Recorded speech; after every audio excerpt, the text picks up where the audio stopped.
Story line کے معزز دوستو، السلام علیکم۔ آج میں منٹو کے نہایت شاندار اقوال کے ساتھ حاضر ہوا ہوں۔ منٹو کہتے ہیں، لیڈر جب آنسو بہا کر لوگوں سے کہتے ہیں کہ مذہب خطرے میں ہے تو اس میں کوئی حقیقت نہیں ہوتی۔ مذہب ایسی چیز ہی نہیں کہ خطرے میں پڑ سکے۔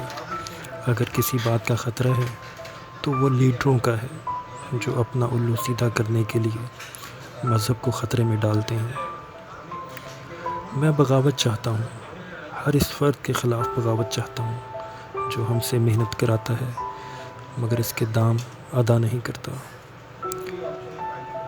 پہلے مذہب سینوں میں ہوتا تھا، آج کل ٹوپیوں میں ہوتا ہے۔ سیاست بھی اب ٹوپیوں میں چلی آئی ہے۔ زندہ باد ٹوپیاں۔ آپ شہر میں خوبصورت اور نفیس گاڑیاں دیکھتے ہیں۔ یہ خوبصورت اور نفیس گاڑیاں کوڑا کرکٹ اٹھانے کے کام نہیں آ سکتی۔ گندگی اور غلاظت اٹھا کر باہر پھینکنے کے لیے اور گاڑیاں موجود ہیں جنہیں آپ کم دیکھتے ہیں، اور اگر دیکھتے ہیں تو فوراً اپنی ناک پر رومال رکھ لیتے ہیں۔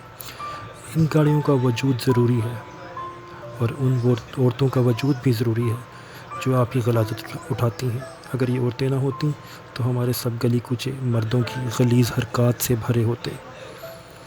دنیا میں جتنی لغتیں ہیں، بھوک ان کی ماں ہے۔ دل ایسی شے نہیں جو بانٹی جا سکے۔ زمانے کے جس دور سے ہم اس وقت گزر رہے ہیں، اگر آپ اس سے ناواقف ہیں تو میرے افسانے پڑھیے۔ اگر آپ ان افسانوں کو برداشت نہیں کر سکتے تو اس کا مطلب ہے کہ یہ زمانہ ناقابل برداشت ہے۔ مجھ میں جو برائیاں ہیں وہ اس عہد کی برائیاں ہیں۔ میری تحریر میں نقص نہیں۔ جس نقص کو میرے نام سے منسوب کیا جاتا ہے، دراصل موجودہ نظام کا نقص ہے۔ سننے کا شکریہ، دیکھنے کا شکریہ۔ پلیز چینل سبسکرائب کیجیے تاکہ ہم آپ کو اور مزید اس طرح کی تحریریں دکھا سکیں۔